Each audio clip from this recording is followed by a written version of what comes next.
Mohon izin Bu, mohon izin dosen menyesuaikan. Izin memperkenalkan diri. Nama Taruna Nindya Iwana Krisna, nota 20.02.174, asal kelas MTJ 3.12.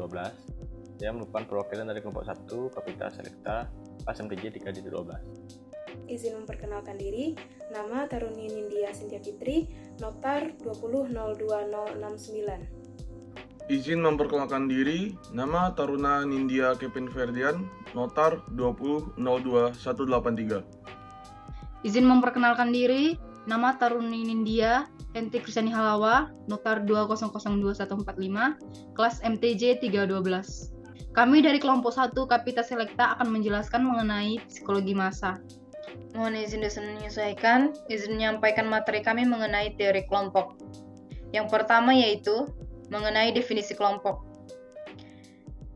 Definisi kelompok diartikan oleh beberapa ahli, yaitu yang pertama, McIver dan Charles H. Page menyatakan bahwa kelompok sosial merupakan himpunan atau satu kesatuan manusia yang hidup bersama. Yang kedua yaitu oleh Paul B. Harton, kelompok berarti setiap kumpulan orang secara fisik. Yang ketiga yaitu Robert K. Merton menyatakan kelompok sosial adalah kelompok orang yang saling berinteraksi sesuai dengan pola-pola yang telah matang. Yang keempat, oleh Surjano Sukanto menyatakan bahwa kelompok sosial sebagai himpunan atau satu kesatuan manusia yang hidup bersama karena saling berhubungan dan saling mempengaruhi secara timbal balik.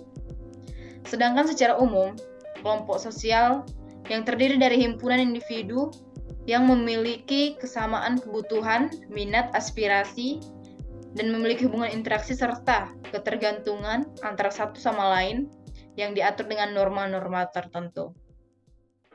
Selanjutnya yaitu kepribadian kelompok. Kepribadian kelompok dicetuskan oleh Raymond Bernard Chattel. Teori ini menitikberatkan pada interaksi kelompok yang berdasarkan pada dimensi kelompok serta dinamika kepribadian. Yang pertama itu dimensi kelompok terdiri dari sifat populasi, sifat sentalitas, dan karakteristik struktur internal.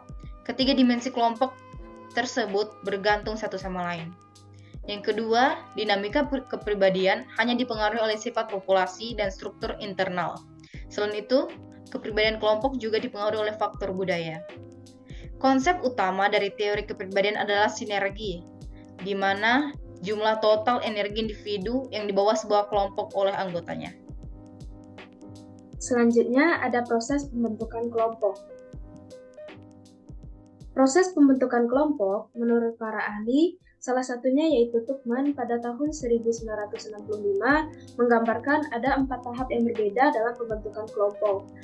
Tetapi pada tahun 1977, Tuchman dan temannya Jensen menambahkan tahap kelima. 5 tahap tersebut antara lain, yang pertama adalah forming, di mana pembentukan individu-individu membentuk diri menjadi sebuah kelompok-kelompok.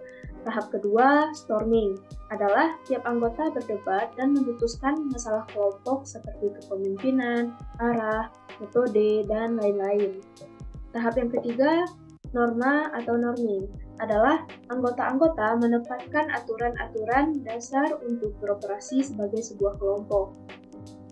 Tahap yang keempat ada performing, adalah kelompok menjadi kohesif atau efektif.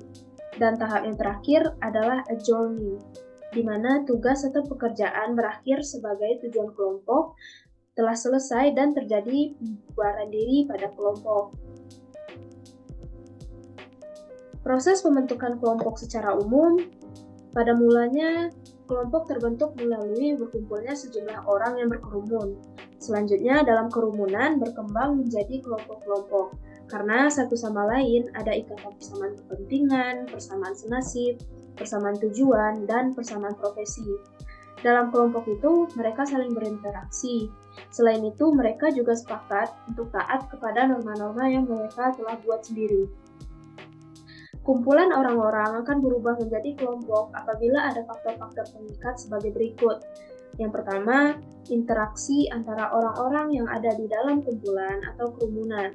Yang kedua, ikatan emosional sebagai persyaratan bersama. Yang ketiga, tujuan atau kepentingan bersama.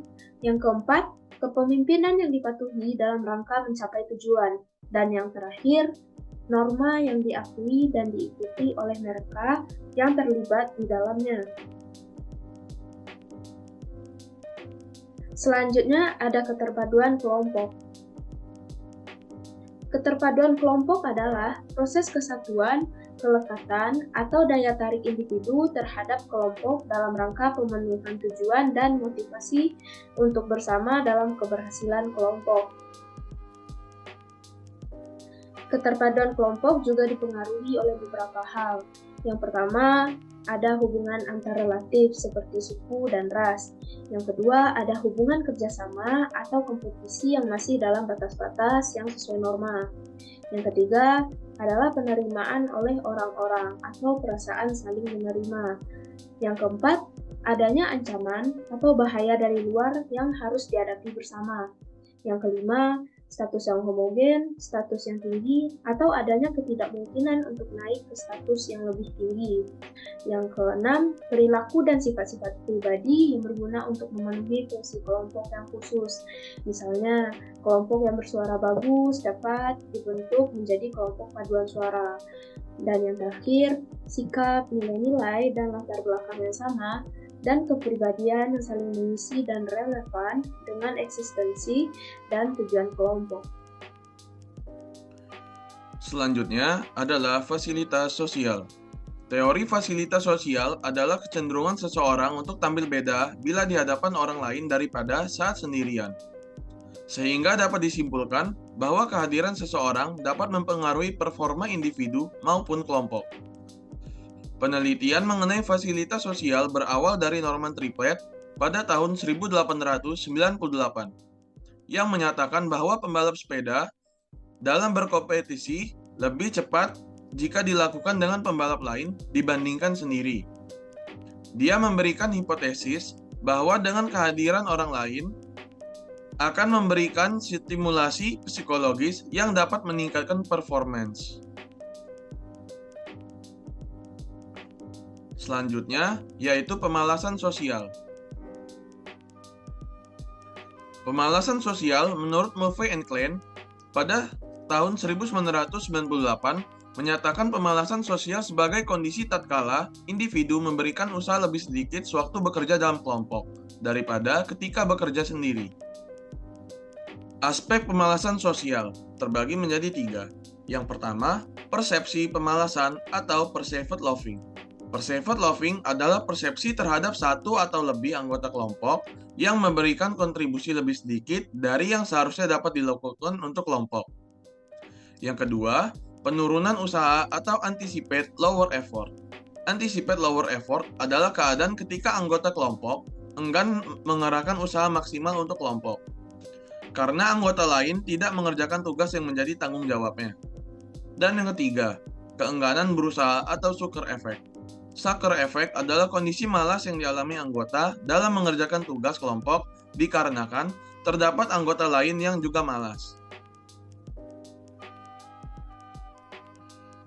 Dimensi pemalasan sosial menurut Jasawala, Sasital, dan Malse pada tahun 2009. Yang pertama, apatis.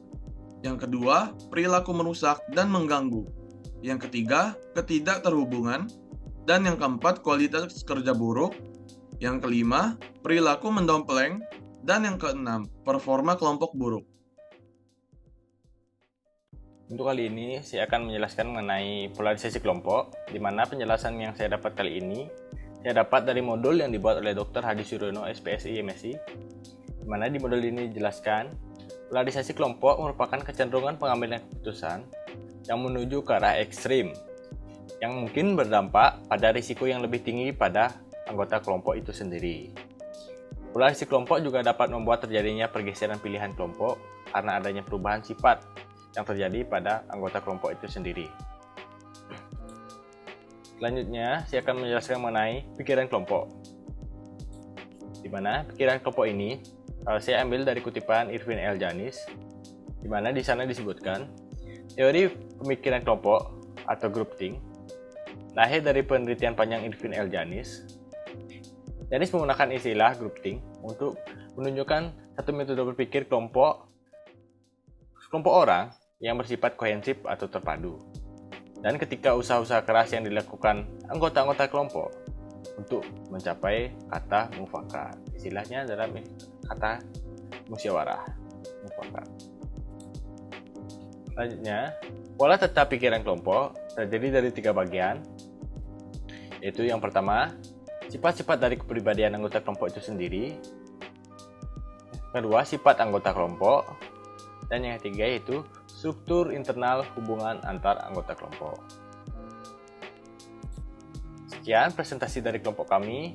Akhir kata kami tutup dengan terima kasih.